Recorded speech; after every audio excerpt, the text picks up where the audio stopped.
It is my pleasure to pass the floor now to the Ambassador Francisco Duarte Lopes, the Ambassador of Portugal to the US. Thank you very much, Sandra.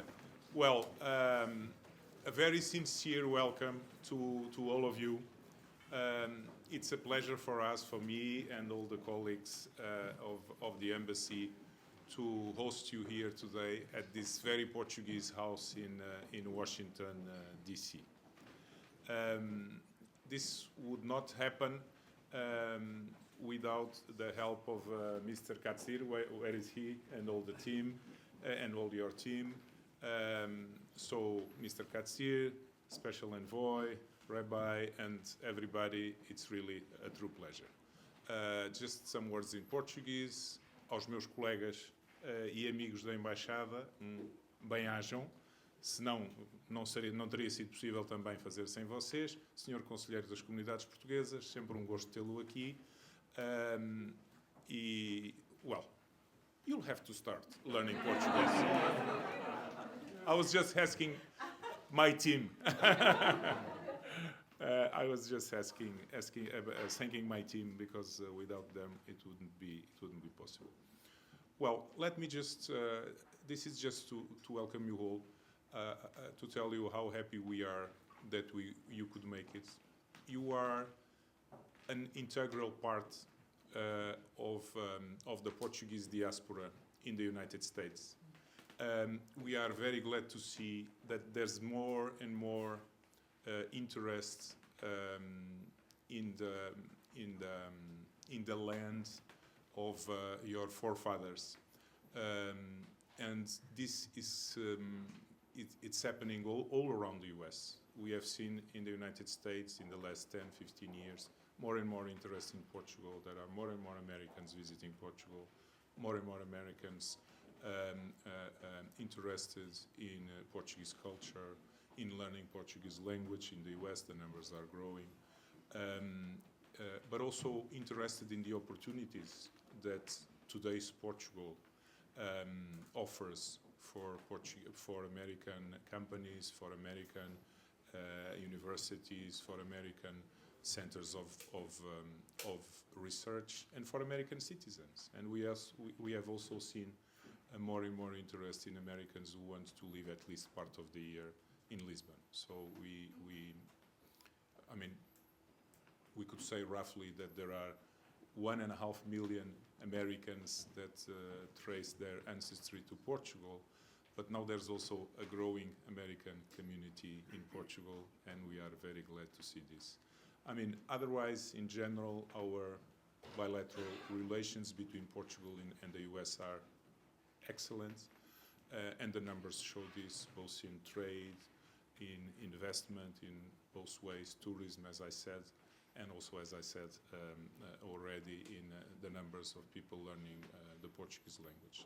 I was just recently in New England. We were speaking about this visit, and I visited 9 schools and universities that offer courses of Portuguese, and it was interesting to see that part of the children and adults learning Portuguese have nothing to do, have no Portuguese ancestry, no drop of Portuguese blood or Cape Verdean blood or Brazilian blood, but they think that it's important for themselves or for them children, or for their children to learn Portuguese. So one more universal language brings added value.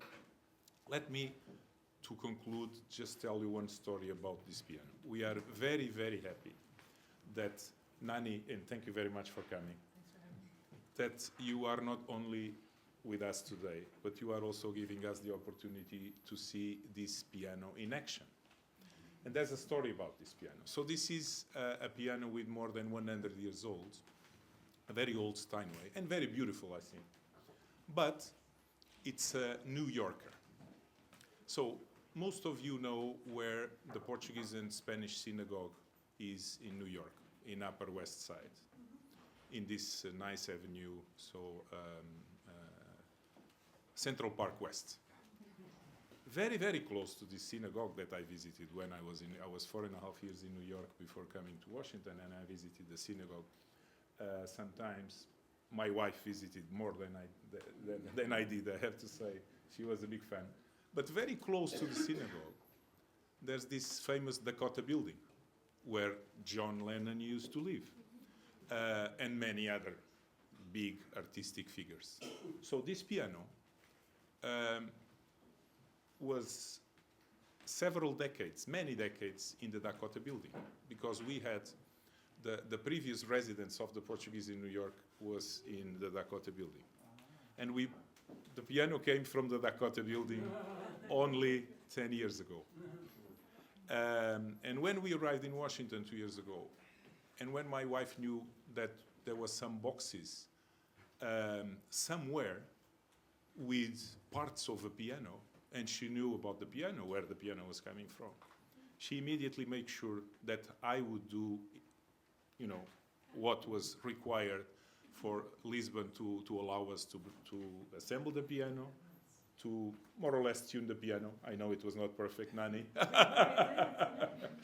and to have it here at this more prominent room in the house. So don't forget that John Lennon lived in this Dakota building. So what you are facing is a piano where probably, possibly at least, John Lennon could have played. Thank you very much.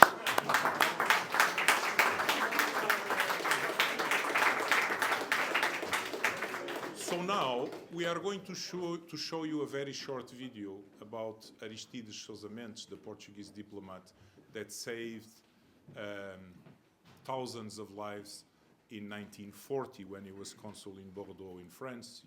Most of you know about his story.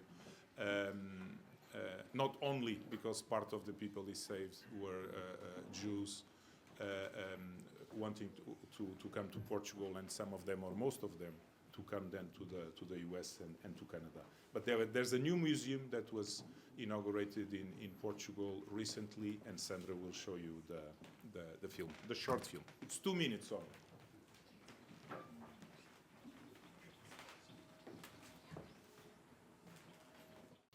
This is on, yes. Hello everyone again. So now I'm going to introduce you to Franz Efrain Katzir from SHIN, DC. He's the next speaker.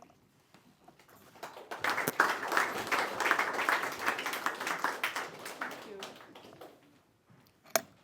Perfect. Welcome everyone, friends, distinguished guests. We're very happy to have you with us tonight. Thank you, Your Excellency, for your warmth and generous hospitality for this special program, joining leaders of Portuguese American Jewish communities and celebrating 370 years of Portuguese Jewry in America. We also thank our generous sponsors for tonight's event, SHIN DC member Lev Ratnovsky, and SHIN DC members Rose and Robert Capon, who sponsored this event in loving memory of Albert Capon, Alava Shalom. May he rest in peace. Thank you to our SHIN DC board members, Marguerite Adams, we're here with Alan Makovsky. We also have Maurice Chochet, somewhere here, Leila Levy. Am I forgetting anyone who's here tonight? I think that's it. And so I'd like to continue with some words for the occasion that we received from Rabbi Mark Angel, who is the Rabbi Emeritus of Congregation Sharit Israel of New York City. He said, "We salute the memory of the 23 Jews who arrived on these shores in September 1654.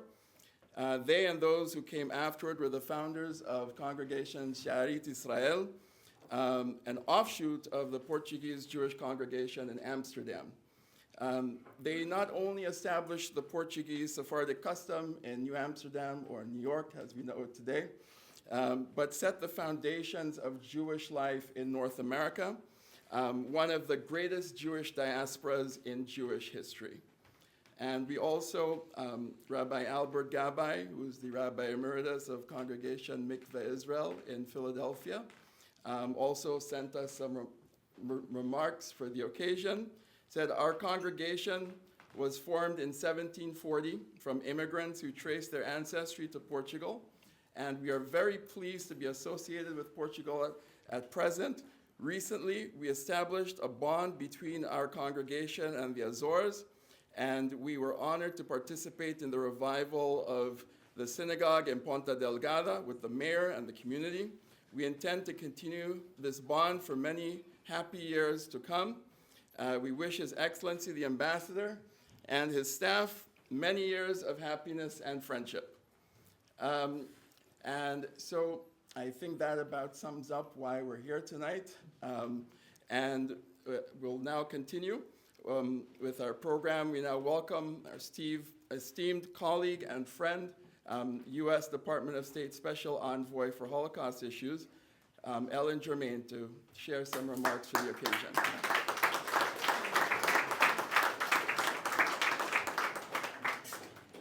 I'm also not that tall. Okay. So thank you very much, Ambassador, for hosting this wonderful event, and thank you to Ephraim and to SHIN for holding this. As I was thinking about this in my position as Special Envoy for Holocaust Issues, I was, of course, thinking about those 23 Portuguese Jews who arrived 370 years ago and found refuge here in the United States.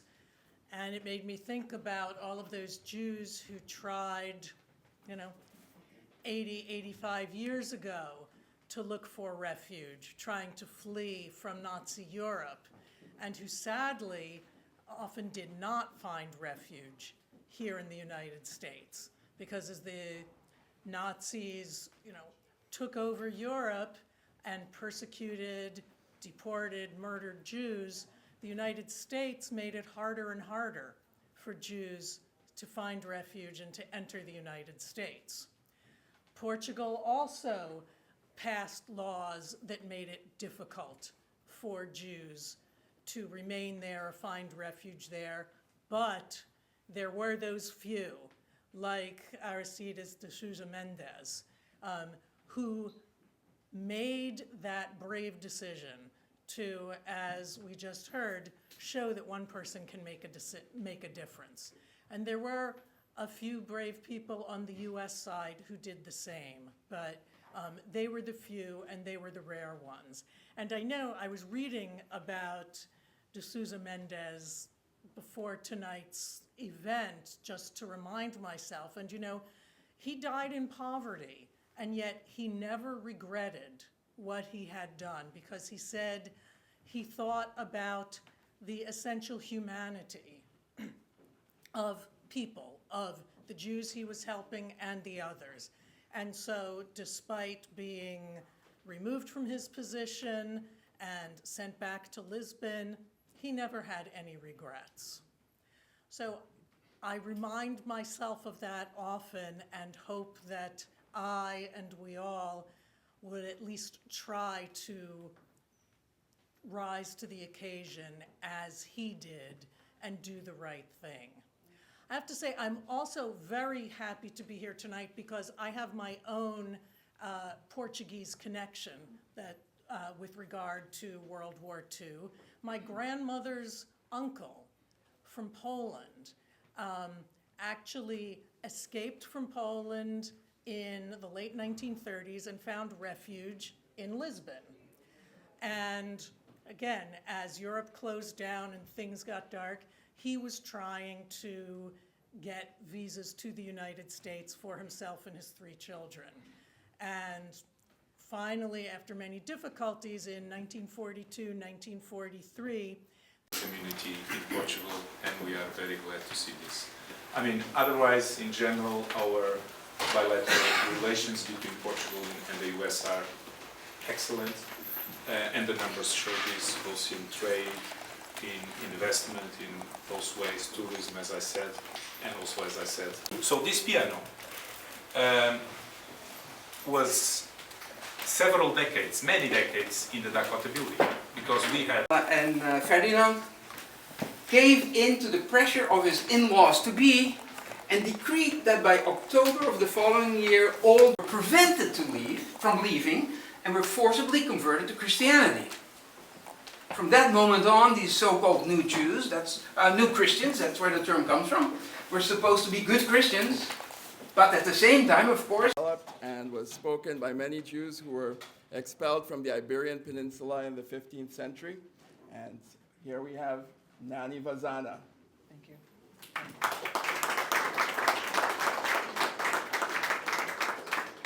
Thank you so much for having me. So what I do is I write songs in an endangered language. It's new songs in a dying dialect of the Jewish, Portuguese, and Spanish residents of the Iberian Peninsula from the 15th century. My grandmother used to speak it. She's Moroccan Portuguese. And actually, thanks to her origin, I recently received the Portuguese nationality. So I'm very happy about that. So we're family now. I'm gonna start with a song I wrote myself about matchmaking. You know the word shidduch, right? But that's a shidduch in a different language. So this is in Ladino. It's called No quiero madre, no mother, I don't want. And the mother suggests grooms to her daughter. She refuses them all and ends up marrying the drunk.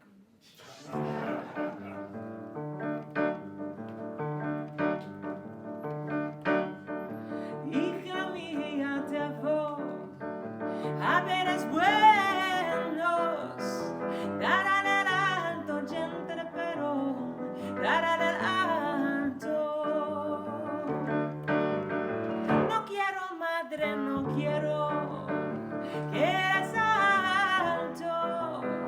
Yo no la alcanzo, gente de Perú. No quiero madre, no quiero.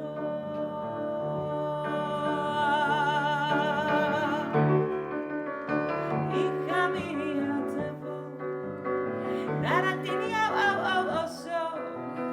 Antes que te cases, mira lo te haces. Dar a ti mi oso. No quiero madre, no quiero que a ti mi oso. Dale camino, no hay reposo. No quiero madre, no quiero. A lo hecho no hay remedio. A lo hecho no hay remedio. Y a lo loco hacer consejo.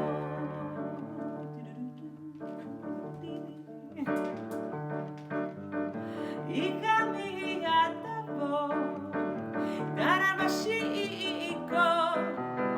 Por favor, te rogo, tomar chico. No quiero madre, no quiero con el tinioso. Dale camino, no hay reposo. No quiero madre, no quiero. A lo hecho no hay remedio. A lo hecho no hay remedio. Y a lo loco hacer consejo. So the word for drunk in Ladino is borracho, the same as Spanish. Would you like to sing that word with me? Because she's totally in love with him. She needs a little bit of help. So just repeat the exact same melody that I'm going to sing. I think you're drunk already because the drinks are coming up. So it goes like this. Borracho.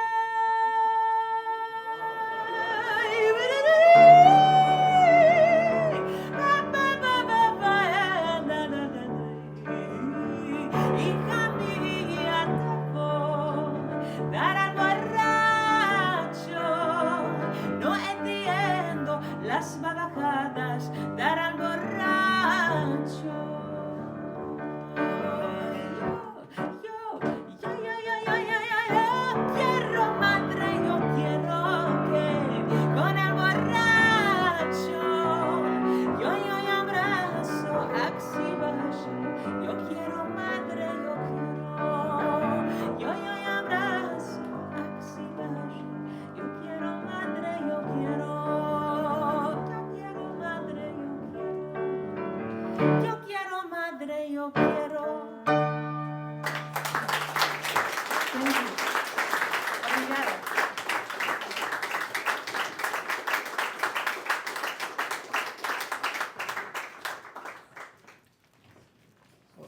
thank you. That's not the last you're going to hear of Nani tonight. So there's more of Nani to look forward to.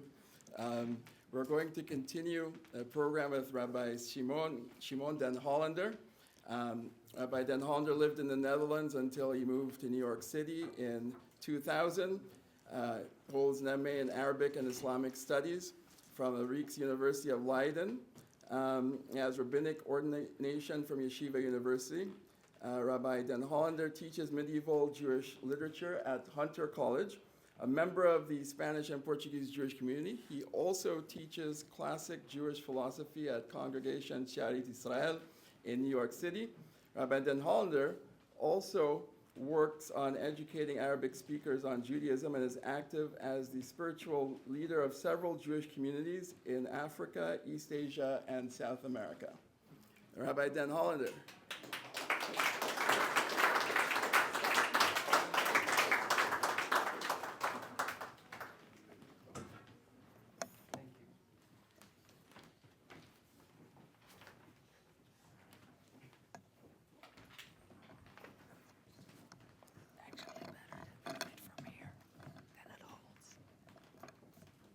Can everybody hear me well?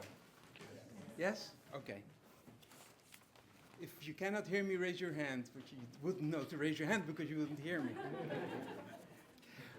Thank you, Ephraim, for your introduction and for organizing this auspicious event. Thank you, Your Excellency, Ambassador Francisco Duarte Lopes, muito obrigado, for your, that's all the Portuguese I know, for your exceeding generosity and hospitality. Thanks to all those that have made this event possible. The Sephardic Heritage International board members, Maurice Chochet, Marguerite Adams, Leila Levy, Adam Markowski, and of course, Director Ephraim Katzir. Welcome also to everybody here today, some of you from DC, some, close by, others from much further away. And a special welcome also to the Special Envoy of the U.S. Department of State, Alan Germain. Also special welcome to Chacham Isaac Sassoon, to Rabbi Stephen Golden of the Sephardi congregation in what is Woodmere, right? Yeah. Rabbi Dr. Ari Susan, the representative of Congregation Mikveh Israel, the Parnas Eli Gabay, and I'm Rabbi Shimon den Hollander, connected, as you know, also to a Spanish and Portuguese synagogue. So, today we celebrate 370 years of Portuguese Jewry in America. However, that's the announcement. However, you can put it differently. We can also say we celebrate 370 years of North American Jewish life, because not only did Judaism in North America begin with the arrival of Portuguese Jews, it was for an extended period of time identical with Portuguese Jewry. Exactly 370 years ago, in September 1654, the first group of 23 Jewish settlers arrived in New Amsterdam, now called New York, but not by choice. These Jews came from Recife, the capital of Pernambuco in Brazil, part of the Portuguese Empire, I would say. They had settled in Recife when it was governed by the Dutch West India Company. The Dutch had captured Recife from Portugal in 1630. Now, I'm being Dutch. I hope that the ambassador does not have any hard feelings about this. No, because you took it back soon enough. Yeah. And they had renamed it Mauritsstad, Mauritstown.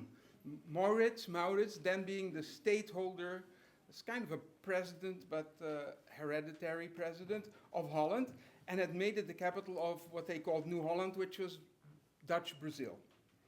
During that 24 period only, it had been a safe haven for Jews who, living under Dutch governance, enjoyed freedom to practice their religion.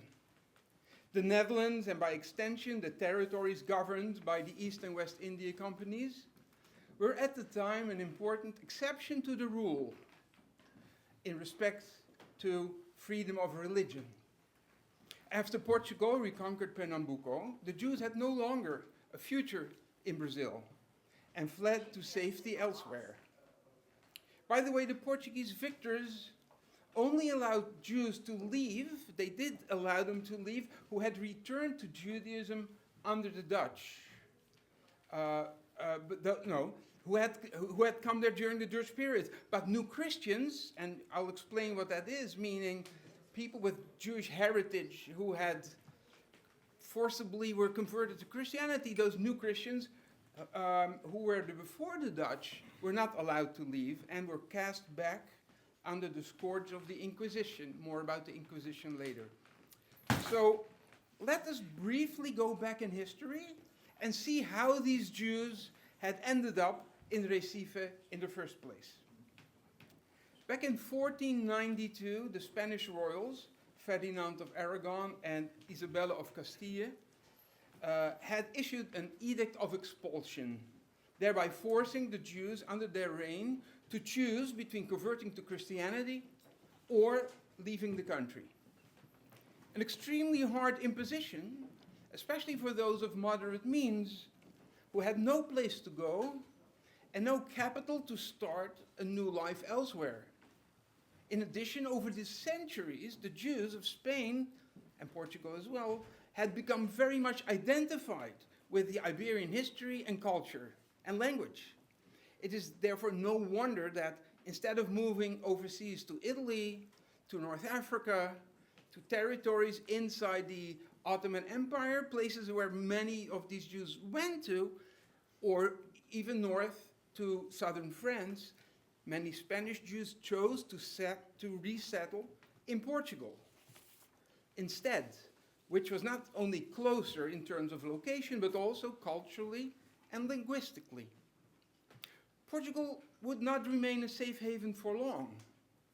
Only 4 years later, on the 5th of December, 1496, King Manuel I, who wanted to marry the Spanish crown princess Isabella, who was the daughter of the royals I just mentioned, Isabella and Ferdinand, gave in to the pressure of his in-laws to be and decreed that by October of the following year, all Jews must either convert or leave the country, similar to the rule as had played out in Spain.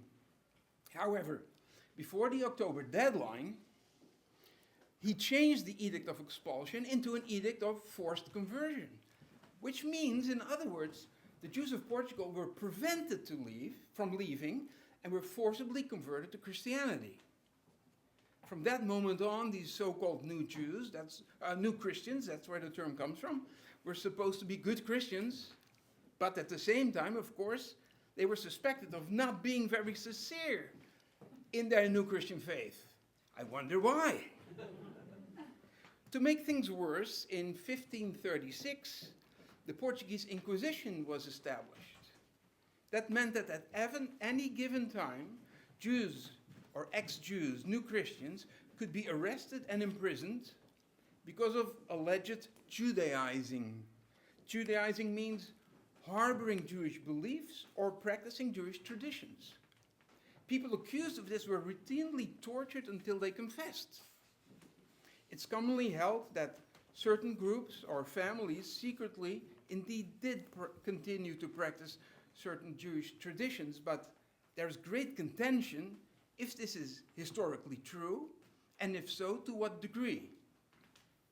In his book, The Marano Factory, the late Professor Herman Prince Solomon, who was in all likelihood the greatest expert on the Portuguese Inquisition, defended the position that at a certain point, all secretive Jewish practice had ceased, while others liked to believe the opposite. In any case, secretly practicing Judaism or not, new Christians with Jewish ancestors were exposed to intrusive and discriminating treatment and often tried to find greener and safer pastures elsewhere. This led a growing group of Portuguese new Christians to Amsterdam. The Dutch were less interested in imposing their religious identity on others than they were in the economic benefits that these Portuguese merchants immigrants brought with them. After arriving in Amsterdam, most Portuguese immigrants embraced their ancestral Jewish religion, which seems to me to indicate that at least some level of affinity with Judaism or some predisposition toward adopting a Jewish identity. In contradiction, perhaps, to Professor Solomon's certainly valid proofs and arguments. Portuguese Jews thrived in Amsterdam. Some of you may have visited the Esnoga, the Portuguese synagogue in the city, a testimony of the community's confidence, which will celebrate their 350th anniversary of the building, of the completion of the building next year. Maybe we'll all meet there again. Even though the members of the Amsterdam Portuguese community no longer speak Portuguese, remnants of its roots can still be discerned. The prayer for the royal family and the government is still said in Portuguese until this day. And so are the blessings for congregants after they are called up for the Torah, as well as certain announcements. The afternoon prayer is at 5 o'clock. It's said in Portuguese. And no small number of other expressions. But Portuguese Jews did not confine themselves to Amsterdam. They sought opportunities elsewhere, anywhere they can find liberal and tolerant laws. This is how they ended up in Recife, Dutch Mauritsstad, a place that would have suited them well, as Portuguese culture and language were very much present there, even when the Dutch were in charge. When in 1654 Portugal reconquered Pernambuco, this meant a return of the Inquisition to the region and an end to religious freedom for Jews. The Jews of Pernambuco therefore swiftly moved away, often to Dutch territories such as Curaçao. Others chose to return to Amsterdam. A ship with 23 Portuguese Jews on board set out for Amsterdam, but was captured on its way by pirates. It's almost like a story. You can make a movie out of this, right? And brought to New Amsterdam, where the buccaneers hoped to receive ransom from the local Jewish community. Unfortunately for them, New Amsterdam did not have a Jewish community. Just 3 individuals are known to us. A certain Asher Levi, and Solomon Peterson, and a person called Jacob Bar Simon, who was an Ashkenazi Jew who had fled Recife very shortly before the 23 arrived. They must have known each other from that period, and he was instrumental in achieving their release. After some back and forth with the authorities, the Jews were allowed to stay, and this event thereby constituted the beginning of the first Jewish congregation in North America. This group would eventually establish a congregation, She'erit Israel, which has been mentioned before, also known as the Spanish and Portuguese Synagogue. Of course, it should be the Portuguese synagogue, but we don't want to exclude the Spanish, of course. Still, America's oldest Jewish congregation, located in the same city, now called New York. It was after the American Revolution that, perhaps out of patriotic fervor, this community changed the prayer for the government from Portuguese to English. But a number of expressions still remain, even in New York. For instance, a yad, which is a little miniature hand with an index finger to help you by reading the Torah, is often called a pointeiro. Lifting up the open Torah scroll to show it to the congregation in most communities is called Hagbaha. But at Cherith Israel and its sister congregation Mikveh Israel, Eli, we call it levantar. A drawer underneath your seat for personal belongings is called a gaveta. To give just a few examples, members of Portuguese Jewish congregations were often not of Portuguese descent. But as Portuguese Judaism was the established Jewish tradition of America, for centuries Jews from Germany, Poland, and other places would adopt what is called in Hebrew the minhag hamakom, the established tradition, the Portuguese Jewish customs and mores. Some of them so internalized the Portuguese identity that well, even in our lifetime, the aforementioned Professor Herman Solomon so identified it that he studied Portuguese, he became an expert, he taught Portuguese in Portugal, he became more Portuguese than the Portuguese almost. And many congregants have made significant contributions to American society. Some, like Jonas Phillips, served in the Revolutionary Army. The merchant Chaim Solomon, who came from Poland to New York and then during the American Revolution moved to Philadelphia, became the prime financier of the Continental Congress and of the American Revolution in general. He gave up his entire fortune on loan and died penniless because nobody paid him back. There was Bernard Hart, who was secretary of the New York Stock Exchange. Naphtali Phillips, who owned the newspaper. Samson Simpson, who founded the Jews Hospital, now named Mount Sinai Hospital. We must mention, of course, Benjamin Nathan Cardozo, the first Jewish Supreme Court justice. And of course, there is Emma Lazarus, who was born in 1849 and died way too young at the age of 38 in the year 1887. Emma wrote numerous poems, including beautiful translations of French and Italian poetry, as well as many German poems by Goethe and Heinrich Heine and others. And of course, lots of her own poetry. She was very gifted. Emma Lazarus was also an activist who worked for the welfare of Jewish refugees who had fled anti-Semitic pogroms in Eastern Europe. Of course, Emma Lazarus is best known for her sonnet, The New Colossus.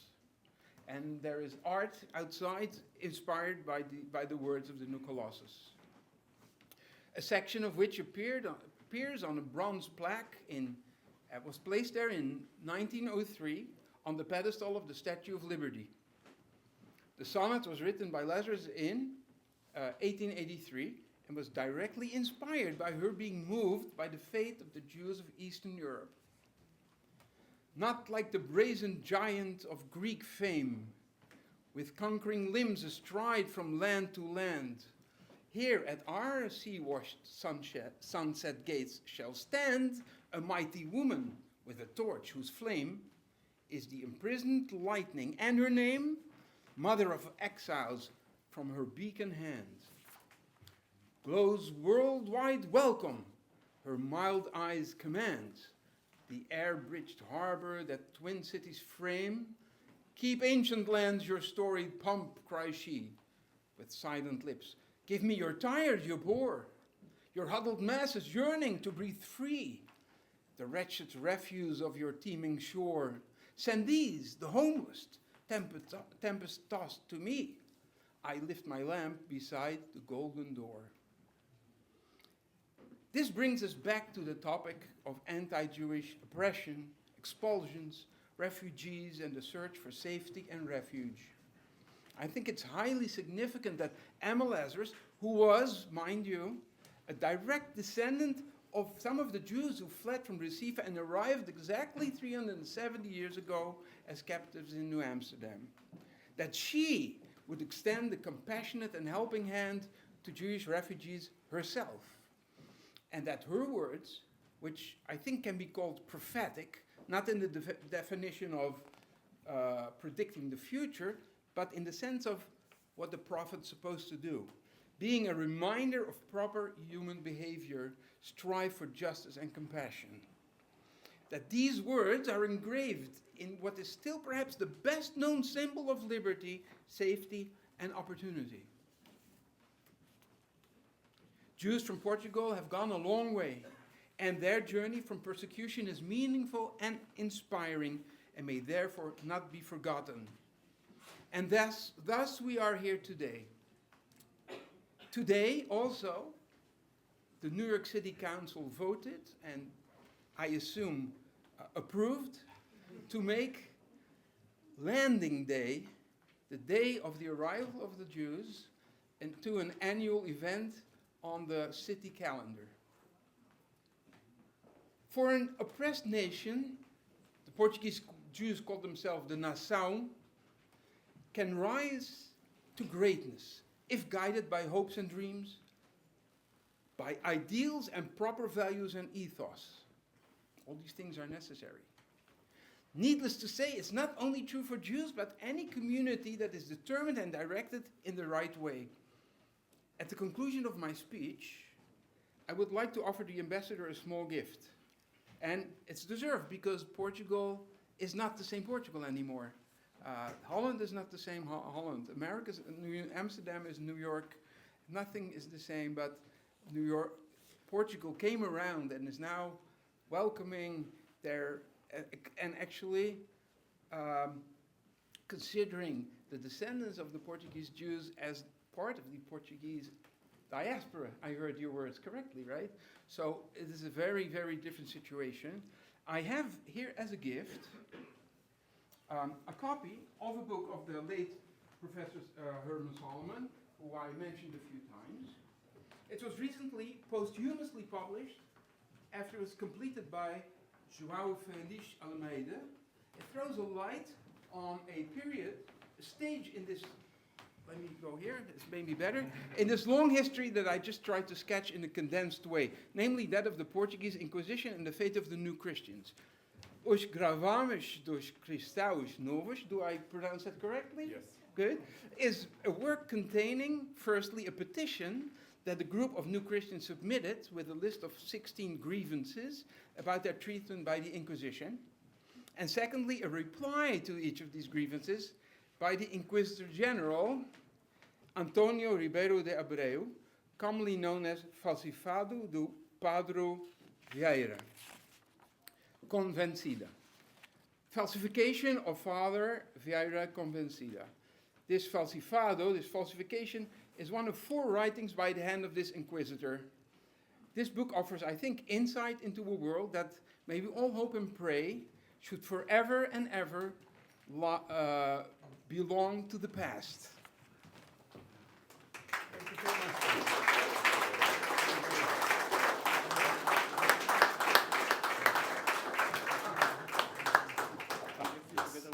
Oh, very good. Thank you. Dank u wel, Rabbi. This is the only Dutch I know.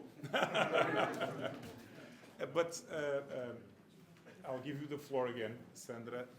And of course, we will hear Nani again in a moment. But as you mentioned, Rabbi, the new Christians, the Cristãos Novos, let me turn now to this portrait and tell you another short story. This portrait is of the most prominent Portuguese ambassador to the United States, José Francisco Correia da Serra.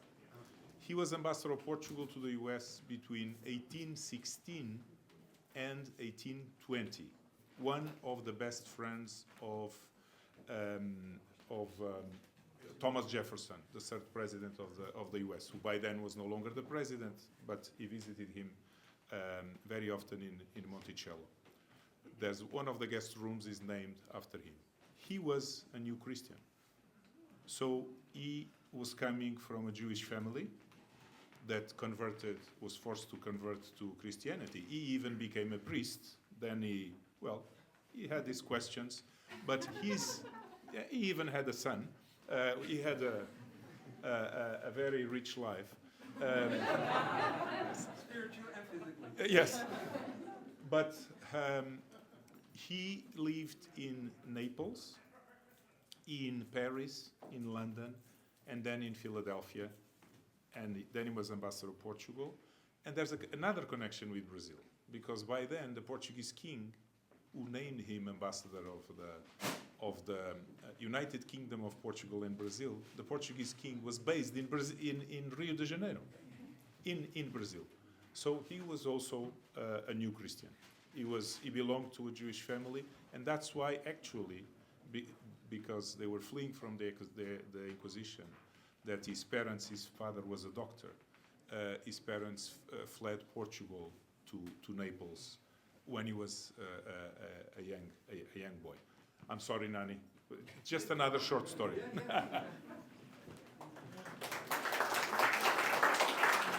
Just as Nani walks over. Seems to me to indicate that at least some level of affinity with Solomon Peterson and a person called Jacob Bar Simon, who was an Ashkenazi Jew who had fled Recife very shortly before the 23 arrived. They must have known each other from that period. This is a song that my grandmother used to sing to me when I was a child. It's a traditional song called Durme Durme, it means sleep, sleep. It's one of my first memories of hearing the language Ladino, because my grandmother was the only one who spoke it in the family. My father actually forbade us to speak it at home, and she was stubborn enough to teach me in small pockets when we were alone, and this was one of them.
I have one little surprise for you. It's an instrument we use a lot in the Netherlands.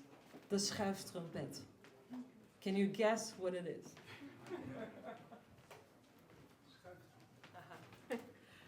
Who knows what's the name of this instrument? Oh, that was too easy. You played in high school. There you go. I had a show in Denver on Saturday, and somebody said flute. I was like, okay. That exists too. So this is a, sorry? Wrong color. There you go. Wrong color and wrong size. It's like probably this big from here to here. Just this one too. Anyway, so this is a song that I wrote inspired by my grandmother's story. When I was 6 years old, she told me the story about a king and a queen waking up in the morning of their 50th anniversary and reminisce all the beautiful memories they were lucky to have had together. Do we have anybody here who's 50 years married? 40? There we go. This one is for you. So this is called Landerico, and it's on my new album of original Ladino songs.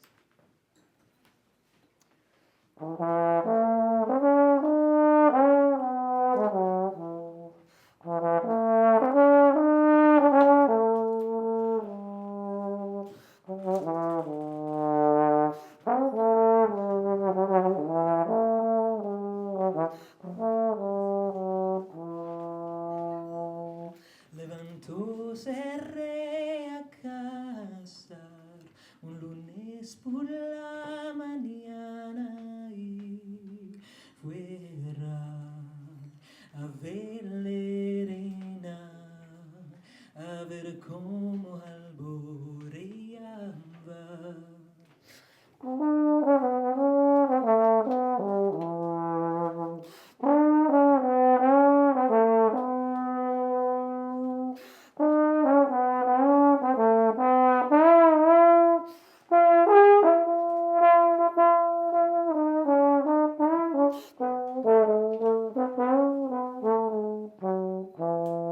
Ayula lavando el rostro, que tan linda la criara y el rey por ayudar con ella, con vara de oro la daba y un espejo cristalino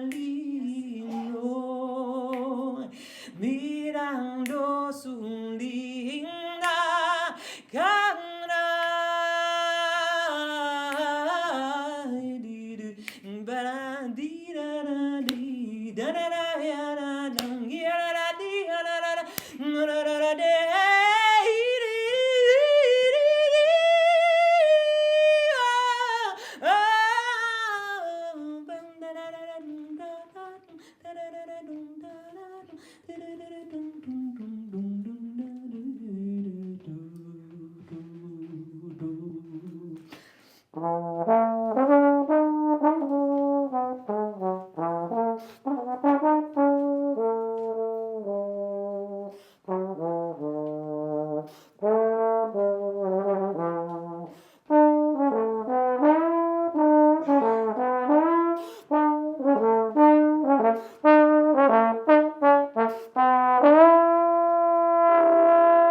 Dando gracias al Dios Padre, que tan linda la criara y el rey por ayudar con ella, con vara de oro la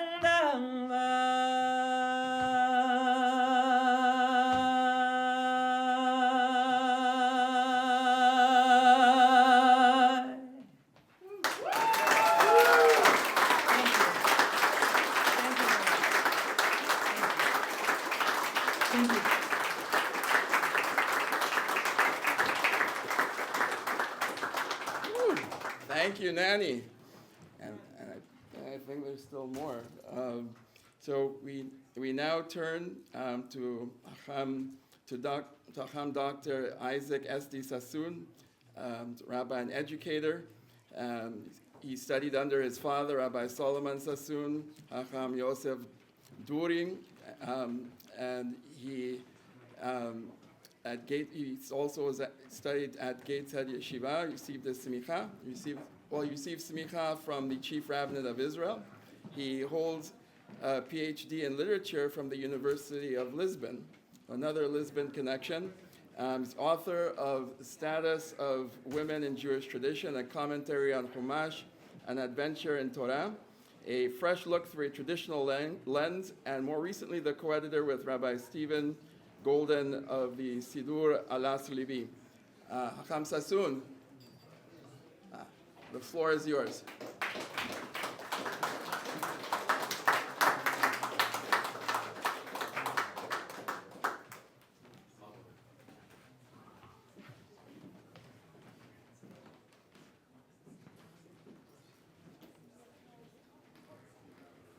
Begin by saying muito obrigado to His Excellency for this wonderful evening. Everything about it so spectacular, and I see here and there the signs of Portugal. I noticed that beautiful blue and white tile picture on the wall. So authentic, it's just magnificent. As Ephraim mentioned, my personal connection to Portugal goes back quite a few years. And it was all because my cousin, who was mentioned by Rabbi Shimon den Hollander, he was a Portuguese scholar, and whenever he could, he spoke Portuguese.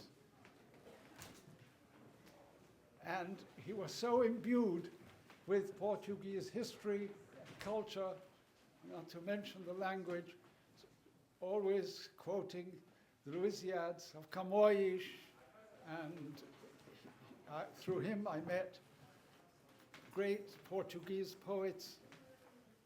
I can't tell you, surrounded by Portuguese culture. And then, of course, many times I visited Portugal, not least because that's where my professor, Antonio Feijó, taught at the university, and that's where I did my PhD. And the topic that they more or less chose, I had been working on many topics at the time. I was a teacher in a yeshiva, in a Jewish school, so the topics had mostly to do with Jewish philosophy and law and Bible. So I gave him a list, and he said, that's the one we want, about the status of women in Jewish tradition. Okay, so be it. So that was my dissertation.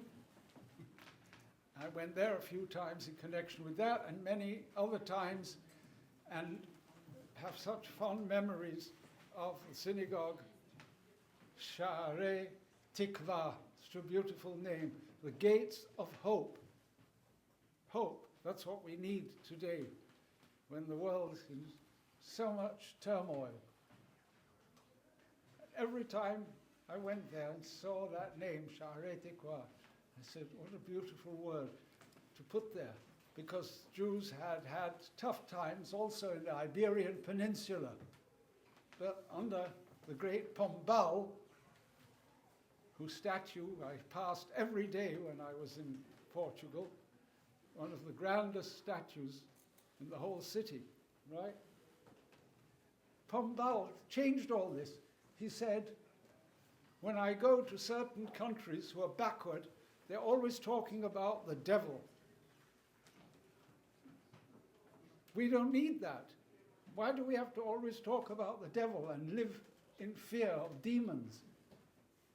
Other countries who have left all that behind them move forward, and they have an age of enlightenment. And the king luckily supported him. Some say only because of the terrible earthquake of 1755 that destroyed much of old Portugal, Is that correct? 1755, November. Many lost their lives, and most of the buildings were ruined. And Pombal oversaw the rebuilding, and the king entrusted everything to him because he was modern and believed in science. And now the Portugal, you see, except for the Sei, which was not damaged, or hardly, that stands. The Romanesque Sei and some other buildings, but most of it was gone.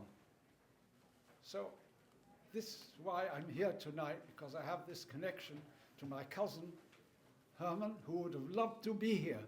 He would have relished every bit of it. So I'm the second best. But I have to leave you with a message.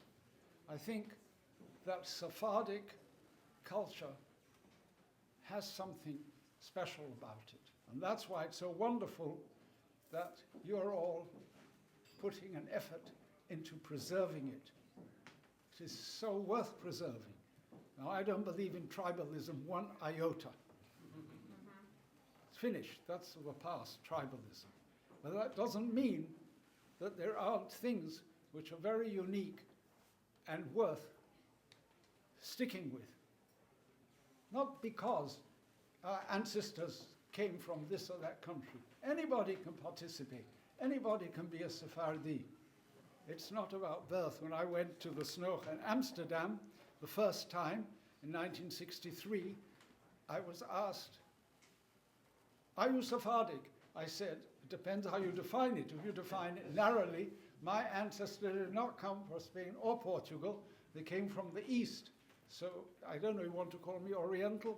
So the man said to me, "Thank you. You're not Sephardic."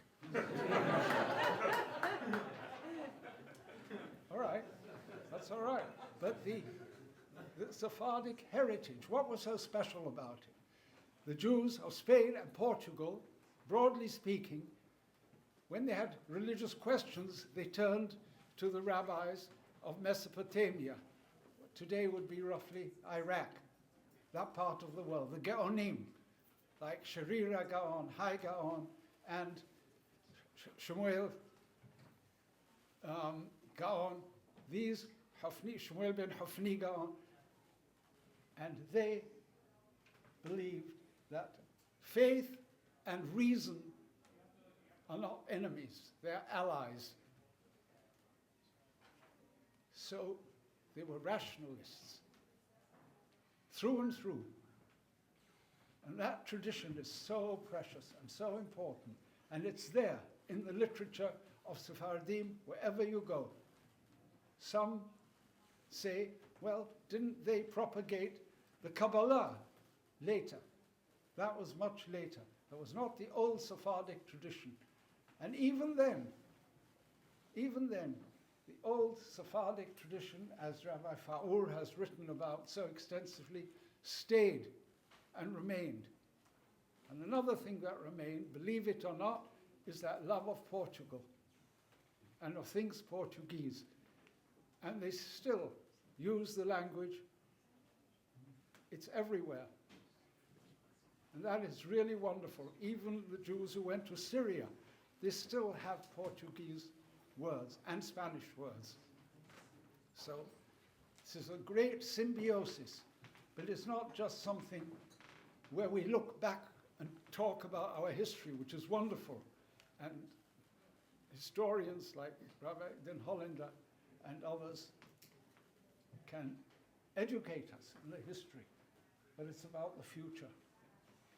To go forwards with the love of our faith, which is all-embracing, and never, never, ever turn our backs on reason and on science, which enrich our faith just as the faith enriches our science and all our studies, because there's only one God and all creation is one.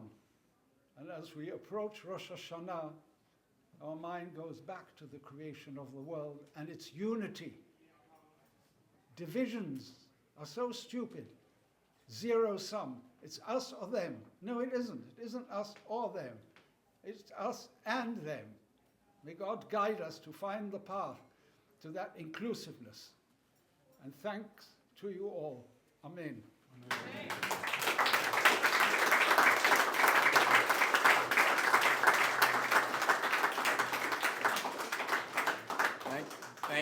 Thank you so much. Thank you, Hakam Sassoon. We have our last, our final speaker for the night. Portugal has come a long way since the expulsion of Sephardic Jews from the Iberian Peninsula in the 15th century. Today, even as we've heard before tonight, even many Portuguese American Jews are naturalizing as dual Portuguese citizens. SHIN member Robert Capon is an example. His Sephardic family originated in Portugal, was expelled at the time of the Inquisition. Rob, the floor is yours.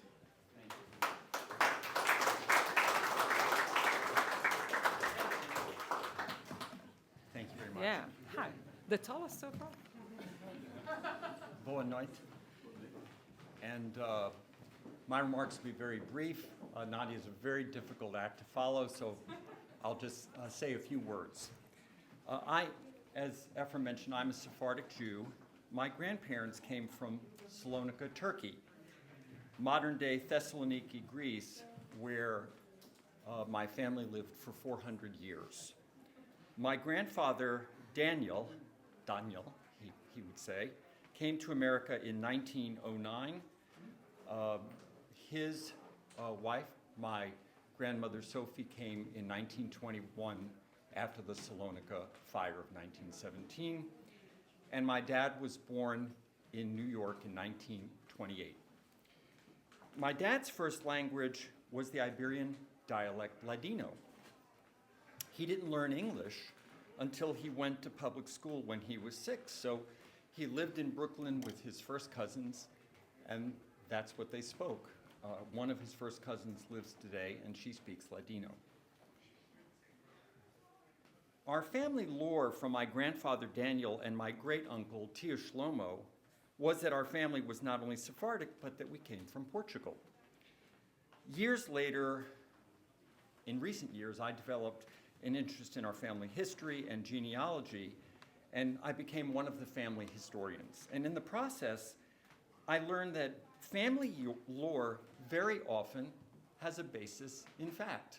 It's just amazing how it comes together. And during my research, indeed, I found a 16th century record on Sephardic Gen that indicated that my family were members of the Lisbon Synagogue in Salonika in the 16th century. So I thought that was very cool. So when Portugal created the Sephardic Jewish Citizen Program, I jumped at the chance to apply, and I became a citizen of Portugal. And just last month, my wife also became a citizen under the spousal rules, and actually her passport arrived today via DHL. And by the way, here's my passport.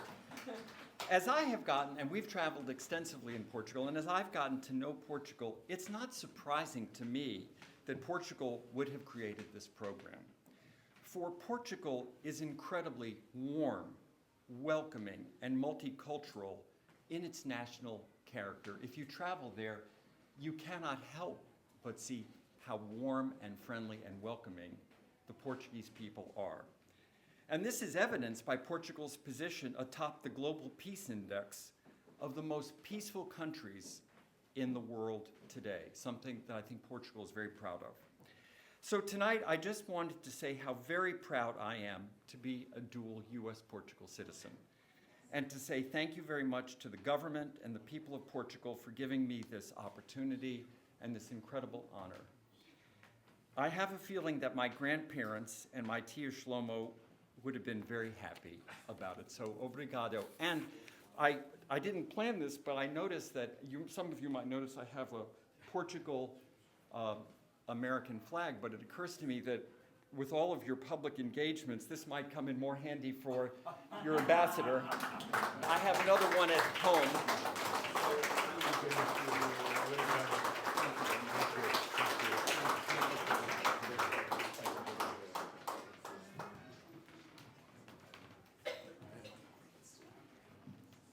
Thank you. Thank you so much, Rob. And well, we'd like to close by presenting the ambassador with another present. Asked Jessica, Rhoda, and Lauren and Lori Shen to help me with that. It includes a facsimile of the letter of Portuguese-American Jew Moses Seixas to President George Washington in 1790. And then a day later, the letter of George Washington to the Hebrew congregation in Newport, Rhode Island, and also as a facsimile of the New Colossus by Emma Lazarus. And there's some interesting comparisons between Seixas's letter and Washington's letter. There's a part where Washington says, to bigotry, no sanction, to persecution, no assistance. That actually came from the words of Seixas's letter. So we'd like to present this to you.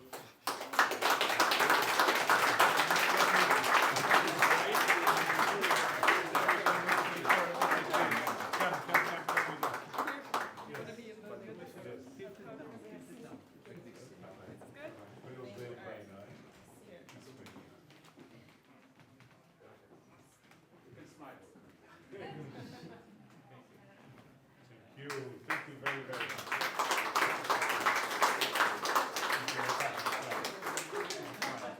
Wow. Thank you, yes.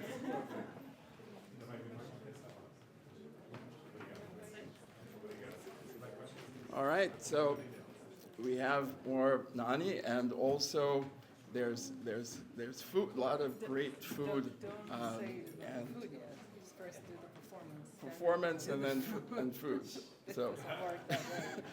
all right. So I thought, how can I get a photo moment with the ambassador? So I also have a little gift. Like everybody's doing gifts, right? So I have a CD.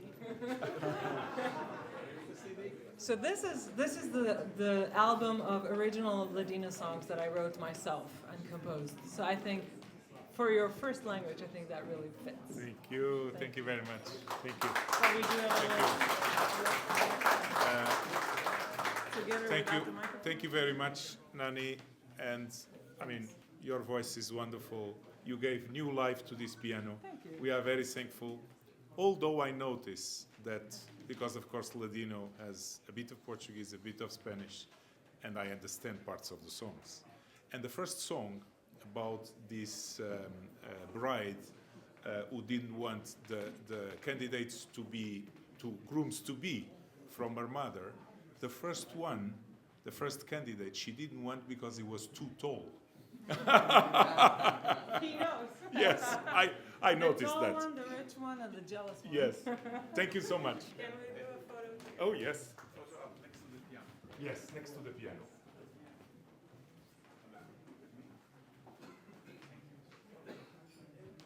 Thank you. Thank you.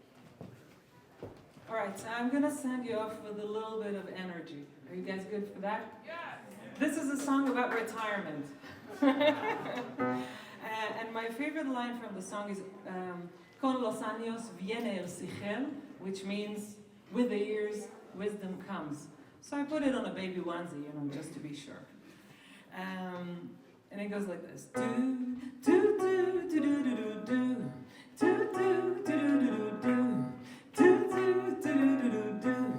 Do, do, do, do, do, do, do. Let's try it together.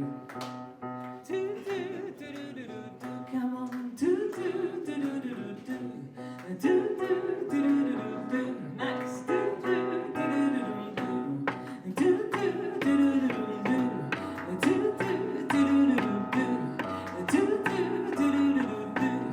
Do, do, do, do, do.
sing-along song.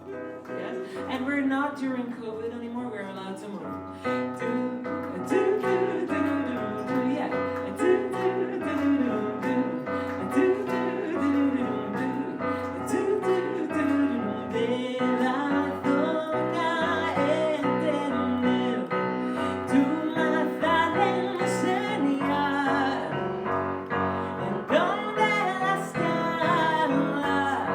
Symbiosis. But it's not just something where we look back and talk about our history, which is wonderful. And historians like America in 1909. His wife developed an interest in our family history and genealogy, and I became one of the family historians. And in the process, I learned that family lore very often has a basis in fact. I didn't plan this, but I noticed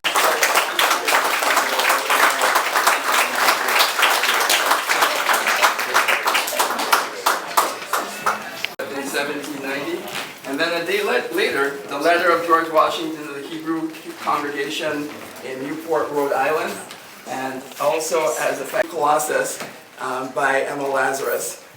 And there's some interesting comparisons between Seixas' letter and Washington's letter.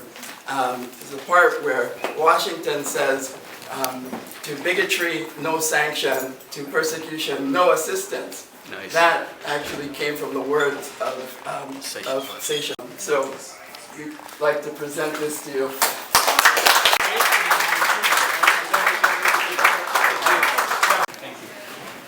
Thank you very, very much.